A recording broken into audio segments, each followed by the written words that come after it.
حضرات سالوں روتے رہے. چنانچہ ایک بزرگ کے بارے میں آتا ہے کہ انہوں نے 70 حج کیے. جب آخری مرتبہ کا حج کرنے لگے تو بیٹا ساتھ تھا. احرام باندھا, احرام باندھ کر تلبیہ پڑھا, لبیک اللہم لبیک. جب انہوں نے لبیک پڑھا تو آواز آئی لا لبیک. کیا مطلب کہ تیری لبیک قبول نہیں.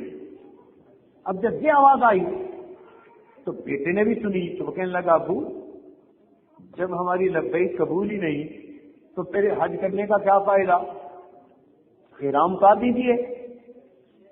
تو جب اس نے یہ کہا تو باپ نے بیٹے سے کہا کہ بیٹا جب میں نے پہلا حج کیا تھا اور لبیک کہا تھا اس وقت بھی یہی آواز سنی, اب 70 دفعہ کا حج کر رہا ہوں اب بھی یہی آواز سن رہا ہوں, مگر بیٹے یہ تو بتا کہ کوئی اور دروازہ ہے کہ اس کو چھوڑ کے میں وہاں چلا جاؤں.